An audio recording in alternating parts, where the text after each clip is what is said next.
সূর্য পূজার ছলনা করে আমার কৃষ্ণ যখন কাননে ঘুরছে, রাধারানীর সাথে কবে যুগল হবে। রাধারানী আমার কৃষ্ণ বিরোহী পাগলিনী হয়ে তুলসীকে জড়িয়ে ধরে কাঁদছে, সখী রে, এ তুলসী, তুই একমাত্র আমার গোবিন্দের প্রেয়সী, কৃপা করে করুণা করে কাননে যা, আমার মাধবীর সাথে যুগল করে দিয়ে। মাধবীর বদন, মাধবীর চরণ বিনে আমার অন্য কিছুই ভালো লাগে। আমার তুলসী চলিল কাননে মনের হরিষে। কাননে গিয়ে আমার গোবিন্দ যেদিকে দাঁড়িয়ে তুলসীকে লক্ষ্য করছে, তার চারপাশে তুলসী ঘুরছে, দেখছে ভগবান তাকে ডাকে। আমার মনচোরা কানাইয়া বলছে, তুলসী, ও তুলসী। তুলসী কোনো ডাকে সাড়াই দিল না। আবার ডাকছে খুব বিনয় করে, ভগবান, তুলসী গো, আমার রাধারানীর খবর জানো কোথায় আছে? ও তুলসী। তুলসী কর্ণপাত করল না।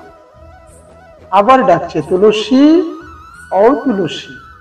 এবারও তুলসী কিন্তু আমার মাধবীর ডাকে সাড়া দিল না। এবার ভগবান কৃষ্ণ খুব ক্রোধান্বিত হলো।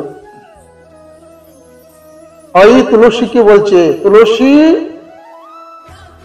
যার চরণ বদন দর্শন পাওয়ার জন্য কত মুনি ঋষিরা ধ্যান তপস্যা করে, সাধনা করে, ভজনা করে, আর সেই ভগবান তোমাকে ডাকছে, তুমি শুনছো না? খুব রাগ হয়েছে।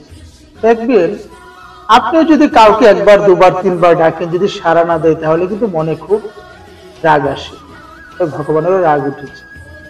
তুলসী আবার এসে বলছি, এ কানাই, এ বিশ্ব ব্রহ্মাণ্ডের মহাজন, আমি তোমার ডাকে সাড়া দিয়েও শুনিনি। কেন জানো? এই বিশ্ব ব্রহ্মাণ্ডের, অনন্ত কোটি বিশ্ব ব্রহ্মাণ্ডের জীব যখন তোমার সাধন করে, ভজন করে, নয়নে জলে বক্ষ ভাসিয়ে কাঁদে, শুধু তাই নয়, এই দেহ থেকে যেদিন এই প্রাণ পাখি চলে যাবার পর তোমার ঘাটে গিয়ে কানাই কানাই বলে কতবার ডাকে, ওই তুমি তো সকল ভক্তির ডাকে সাড়া দেও না। তাই ভক্ত যখন ভগবানকে ডাকে, সাড়া না দিলে কতটুকু কষ্ট ভক্তের হৃদয়ে জাগে, সেটা বুঝাবার জন্য আমি তোমার ডাকে সাড়া দেইনি মাধব। তুমি বুঝে যাও, ভক্তির মনের, ভক্তির হৃদয়ের কষ্ট তুমি বুঝো, অনুভব করো। তাই তোমার ডাকে আমি সাড়া দিইনি।